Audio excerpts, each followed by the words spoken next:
What is your full name and relation to me? My full name is Kimberly Ann Popp, and I am your mother. Where are you from? I am from Michigan. How old were you when September 11th, 2001 happened? I was 29, about to turn 30. Okay. How did you find out about the attacks? What were you doing at the time? So, at the time, I was an emergency room nurse, and I was working in the pediatric emergency area. It was the only area in the ER that had televisions, like in each bay, and I was stocking the bays. There were no kids at the time. And the television was on the news because it was early morning. And I saw the first airplane hit the first tower, and then we were kind of all talking about it, like, hey, you know, what's going on? Oh, I think maybe the guy got sick or something, the pilot, and he hit the tower. We were watching it, and then we saw the second plane hit. So then we were like, okay, this is not an illness, this is intentional. So it got kind of scary.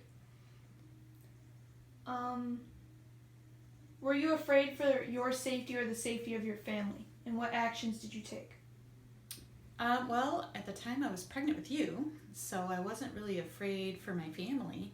I was a little afraid for my husband at the time, your father, because he was in the military, so that made me a little bit afraid, but I wasn't like afraid for my safety until a little bit later when our director told us that we were not allowed to leave the ER because they didn't know if there were going to be attacks near us because we were the automotive industry. So we had to stay in the ER, all the nurses and techs and all the staff had to stay in the ER just in case something happened nearby. Okay, so what did you do when you got home from work, when they let you leave? Cried. Okay. I cried because it was scary because you didn't know. Like, everybody was kind of afraid to go anywhere because you didn't know what was going to happen next. Okay. Did you get to leave early from work? No. No, you had to stay the whole time? Were you, like, worrying the whole time? Well, we weren't really worried, but we were on alert. Like, Yeah. In case something happened, we had to be prepared. We were really just kind of watching the TV all day. You know, we took care of patients as they came in, but the TV was always on. So we weren't, super worried, but we were concerned. Okay. What do you remember about the nation and its leaders coming together in the days following September 11th? There was a lot of TV coverage. It was on, like, all day, all night long. Anytime you turned the TV on, that's all you saw. And it seemed like the president was very concerned. The mayor of New York was very concerned. But the thing that I remember the most is that the firefighters were coming from all over the place. They weren't just in New York City firefighters. They were coming from everywhere. Like, the firefighters that we work with in the ER were talking about who from their fire squad was going. So I just remember seeing a lot of stuff about the firefighters. How did you feel about the decision to invade Iraq and why? I felt scared because your dad, my husband, was in the military, and so I was afraid that he was going to have to go to Iraq to fight the war. So it was scary. Did you get a call from his boss saying that they needed to go out, or did he come home from work one day and just say, I have to go? Well, on September 11th, he was called, and he was, I don't want to say it wrong, he was some sort of leader in the military at the time, and he had to call all of his soldiers, and they all had to report to Selfridge on September 11th. Okay. So that they could be took prepared. Immediate action? Right, because they were the National Guard, so they had to be prepared for whatever might happen. And then it wasn't till I was pregnant with your sister, 2.5 years later, that he got called to go to Iraq. Okay. And he got I think he knew before he told me, but they're not allowed to say anything to the loved ones, so there was a meeting, and they said, well, we need to prepare, we might be going, but they already knew they were going, so they went, I think it was around Christmas time. Okay. So what happened after, the whole going to Iraq thing was over? Did you notice any changes in the country? Well, we were all paranoid about doing anything. I remember picking your dad up from the airport, or was it when, no, we were going somewhere in the airport.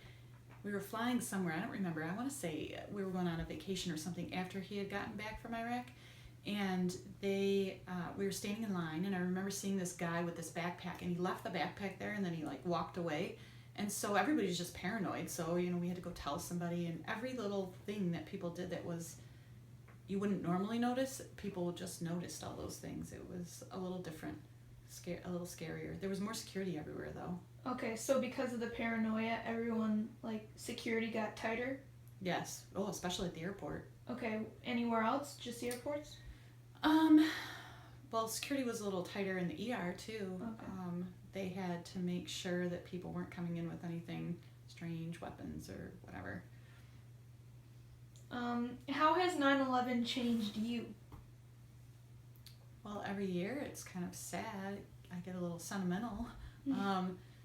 But I guess it changed me a little bit when your dad had to go to Iraq, because that was a scary time, and he got injured over there, and I saw the whole system of how the government works with injured veterans, and they need improvements for sure.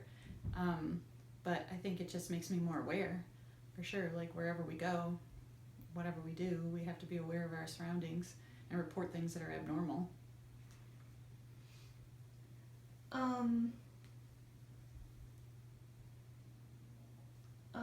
What would you want students to know about this day? I would want them to know that they should always remember this day, and remember how the country came together and how everybody worked together to help each other. There were so many people down at the site in New York and at the Pentagon, and everybody was just flying their flags everywhere. Like, anybody who had an American flag was flying it. It was outside everybody's windows and doors. You could go down the street and see flags flying like everywhere. So patriotism increased? Big time, yes. Okay. And so every year at this time, I think it kind of gets that way, and then it kind of fades off. But I think students should know that, we should trust our president and respect our president always. And maybe Bush didn't make all the right decisions, but at the time, everybody, looked to him for leadership and respect. And I think most of the citizens did that, because we didn't know who else to look to. Okay. Thank you for sharing your thoughts. You're welcome.